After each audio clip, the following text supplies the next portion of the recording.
Hi, ഇപ്പോൾ നമ്മൾ ഈ വീഡിയോയിൽ എന്ത് കാണാൻ പോകുന്നു വെച്ചാൽ നമ്മുടെ ടെലികോളേഴ്സ് ടീമിന് ടു ഡു ലിസ്റ്റ് കോൾസ് എങ്ങനെ ഓട്ടോമാറ്റിക്കായിട്ട് അസൈൻ ചെയ്യും വെച്ചിട്ടാണ് ഈ വീഡിയോയിൽ കാണാൻ പോകുന്നത്. ഫസ്റ്റ് അവരുടെ മൊബൈൽ ആപ്പ് ലോഗിൻ ചെയ്യാം.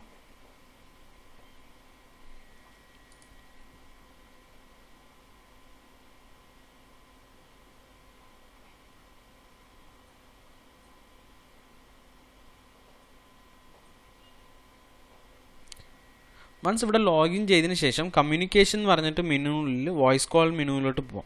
ഇപ്പോൾ ഇവിടെ നോ കോൾസ് എന്നാണ് കാണിക്കുന്നത്. എന്ത് വെച്ചാൽ അവർക്ക് ഏത് ടു ഡു ലിസ്റ്റും അസൈൻ ചെയ്യാത്ത കാരണം നോ കോൾസ് എന്നാണ് കാണിക്കുന്നത്. വൺസ് അസൈൻ ചെയ്യുമ്പോൾ ഇവിടെ അവർക്ക് ലിസ്റ്റ് ആയിട്ട് ഷോ ചെയ്യും. ഇപ്പോൾ നമ്മൾക്ക് ഒരു ടു ഡു അസൈൻ ചെയ്ത് കാണിച്ചു തരാം. ബിഫോർ നമ്മൾ ടു ഡു അസൈൻ ചെയ്യുന്നതിന് മുമ്പായിട്ട് അവരുടെ ഒരു സെറ്റിങ്സിൽ ഒരു പെർമിഷൻ എനേബിൾ ചെയ്യണം. എന്താ വെച്ചാൽ എങ്ങനത്തെ കോൾ ടൈപ്പാണെന്ന് വെച്ചിട്ട് സെലക്ട് ചെയ്ത് കൊടുക്കണം. അപ്പോൾ മോഡ്യൂൾ ഡിസൈനിൽ വോയിസ് കോൾ സെറ്റിങ്സിലോട്ട് പോവാം. അവിടെ പോയതിന് ശേഷം ഇവിടെ ഡയലർ ടൈപ്പ് ഉണ്ടാവില്ല. അവിടെ യൂസർ ഏത് യൂസർക്ക് എങ്ങനത്തെ ടൈപ്പ് ഓഫ് കോൾ, ഇപ്പോൾ ശാന്തി എന്ന് പറഞ്ഞിട്ട് യൂസറിന് ടു ഡു ലിസ്റ്റ് കോൾ മാത്രമേ വേണമെന്ന് വെച്ചാൽ ജസ്റ്റ് ഇവിടെ ടു ഡു ലിസ്റ്റ് സെലക്ട് ചെയ്യാം. സെലക്ട് ചെയ്തതിന് ശേഷം സബ്മിറ്റ് കൊടുക്കാം. ഓക്കെ, വൺസ് ഈ സെറ്റിങ്സ് മാത്രം അവർക്ക് ചെയ്ത് കൊടുത്താൽ മതി. അതിനുശേഷം അവർക്ക് ഒരു ടു ഡു ഇട്ട് കൊടുക്കാം. എങ്ങനെയാണ് ടു ഡു ഇടുന്നതെന്ന് നോക്കാം. ഇവിടെ റിലേഷൻഷിപ്പ് മാനേജ്മെൻറ്റിൽ ടു ഡു ലിസ്റ്റ് എന്ന് പറഞ്ഞിട്ട് ഒരു മെനു ഉണ്ടാവും. അതിലോട്ട് പോയിട്ട് ആഡ് ടു ഡു ലിസ്റ്റ് കൊടുക്കാം. ഇവിടെ ആഡ് ടു ഡു ലിസ്റ്റ് കൊടുത്തതിന് ശേഷം ഇവിടെ നമ്മുടെ കസ്റ്റമറിൻ്റെ ലിസ്റ്റ് ഒരുപാട് വരും. ഇവിടെ ഏത് കസ്റ്റമറാണോ നമ്മൾക്ക് വേണ്ടത് വെച്ചിട്ട് സെലക്ട് ചെയ്യും. ഇപ്പോൾ റിയ തൃശ്ശൂർ എന്ന് പറഞ്ഞിട്ട് ഒരു കസ്റ്റമറിനെ സെലക്ട് ചെയ്തിട്ടുണ്ട്. അവരുടെ കാറ്റഗറീസ് അങ്ങനത്തെ ബേസിക് നീഡ്സ് ഉള്ള എല്ലാം നമുക്ക് സെറ്റ് ചെയ്യാം. ഇപ്പം ഞാൻ ടെസ്റ്റ് 2 എന്ന് പറഞ്ഞിട്ട് ടൈറ്റിൽ ക്രിയേറ്റ് ചെയ്തിട്ടുണ്ട്. പിന്നെ ഇൻചാർജ് ആരാ വെച്ചാൽ ഈ കോൾ ആർക്കാണ് അസൈൻ ചെയ്യുന്നത്. ഇപ്പോൾ ശാന്തി എന്ന് പറഞ്ഞിട്ട് ടെലികോളറിനെ അസൈൻ ചെയ്യാൻ പോകുന്നത് വെച്ചാൽ ഇവിടെ അവരുടെ നെയിം സെലക്ട് ചെയ്ത് കൊടുക്കാം. സെലക്ട് ചെയ്തതിന് ശേഷം ഇവിടെ ഡേറ്റ് ആൻഡ് ടൈം, ഏത് ഡേറ്റിൽ ഏത് ടൈമിങ്ങിലാണ് ടു ഡു അസൈൻ ചെയ്യുന്നതെന്ന് വെച്ചിട്ട് സെലക്ട് ചെയ്യാം. ഇപ്പം ഞാൻ 12/22 അസൈൻ ചെയ്തിട്ടുണ്ട് 30-ാം തീയതി. ജസ്റ്റ് ഇപ്പം ഞാൻ സബ്മിറ്റ് കൊടുക്കാം.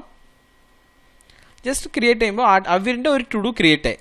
റിയ തൃശ്ശൂർ എന്ന് പറഞ്ഞ കസ്റ്റമറിന് ഇന്ന് ഒരു ടു ഡു ക്രിയേറ്റ് ആയി. നെക്സ്റ്റ് ഇപ്പോൾ എന്ത് ചെയ്യുന്നത് വെച്ചാൽ ജസ്റ്റ് ഇപ്പോൾ നമുക്ക് പോയി നോക്കാം അവർക്ക് എങ്ങനെയാണ് കോൾസ് അസൈൻ ചെയ്യുന്നതെന്ന് വെച്ചിട്ട്. ഇപ്പോൾ നമ്മൾ ബാക്ക് വന്നിട്ട് വീണ്ടും വോയിസ് കോളിലോട്ട് പോകുന്നുണ്ട്. ഇപ്പോൾ പോകുമ്പോൾ ഓട്ടോമാറ്റിക്കായിട്ട് ഇവിടെ അവരുടെ കോൾ ലോഡ് ആയിട്ടുണ്ടാവും. ഇപ്പോൾ കണ്ട റിയ തൃശ്ശൂർ എന്ന് പറഞ്ഞിട്ട് കസ്റ്റമറിൻ്റെ ടു ഡു ഇവിടെ അവർക്ക് അസൈൻ ചെയ്തു. ഇങ്ങനെയാണ് അവർക്ക് ഒവ്വൊന്നും അസൈൻ ആവുന്നത്. ജസ്റ്റ് ഇവിടെ ഗ്രീൻ ബട്ടൺ ഉണ്ടാവുമല്ലോ, അത് ജസ്റ്റ് അവർ ക്ലിക്ക് ചെയ്യുമ്പോൾ എന്താവുമെന്ന് വെച്ചാൽ ഓട്ടോമാറ്റിക്കായിട്ട് അവർക്ക് കോൾസ് ഉണ്ടാവും. അങ്ങനെ ഈ രീതിക്ക് അവർക്ക് ഓട്ടോമാറ്റിക്കായിട്ട് കോൾസ് ഉണ്ടാവും. വൺസ് കോൾ കംപ്ലീറ്റ് ചെയ്തതിന് ശേഷം അവർക്ക് ഈ സ്ക്രീനിലോട്ട് വരും. ഇവിടെ വന്നിട്ട് അവർക്ക് എൻഡ് കോൾ കൊടുക്കാം. വൺസ് എൻഡ് കോൾ കൊടുത്തതിന് ശേഷം അവർ എന്താ സ്റ്റാറ്റസ് എന്ന് വെച്ചിട്ട് അവർക്ക് അപ്ഡേറ്റ് ചെയ്യാം. വൺസ് ആ കോൾ കംപ്ലീറ്റ് ആയതിനു ശേഷം ഇവിടെ എൻഡ് കോൾ എന്ന് പറഞ്ഞിട്ടുള്ള ബട്ടൺ കൊടുക്കുമ്പോൾ അവർക്ക് എന്താ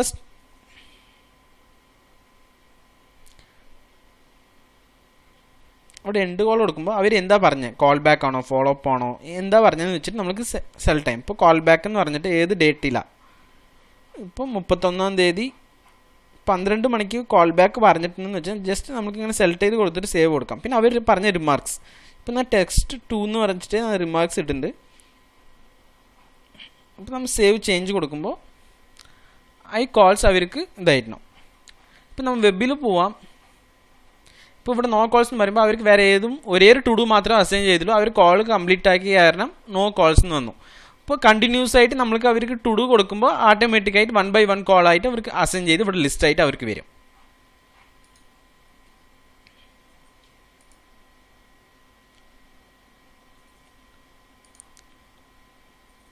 ഇപ്പോൾ നമ്മൾക്ക് ഇവിടെ കാണാൻ പറ്റും ഈ കസ്റ്റമറിൻ്റെ റിയ എന്ന് പറഞ്ഞ കസ്റ്റമറിന് നമ്മൾ ഇട്ട നോട്ട്സ് നമുക്ക് ഇവിടെ കാണാം. ഇപ്പോൾ റിയ എന്ന് പറഞ്ഞ തൃശ്ശൂർ എന്ന് പറഞ്ഞ കസ്റ്റമറിൻ്റെ നമ്മൾ ഒരു നോട്ട്സ് ഇട്ടു. കോൾ ചെയ്തതിന് ശേഷം ഒരു നോട്ട്സ് ഇട്ടു. ടെസ്റ്റ് 2 എന്ന് പറഞ്ഞ് വെച്ചിട്ട് ഒരു നോട്ട്സ് ഇട്ടു. അതാണ് ഏത് സ്റ്റാറ്റസ് നോക്കുമ്പോൾ കോൾ ബാക്ക് ആണ്. അവരുടെ നോട്ട്സ് ടെക്സ്റ്റ് 2. അങ്ങനത്തെ നമുക്ക് സെപ്പറേറ്റ് ആയിട്ടും നമുക്ക് നോട്ട്സ് കാണാൻ പറ്റും. Okay, thank you.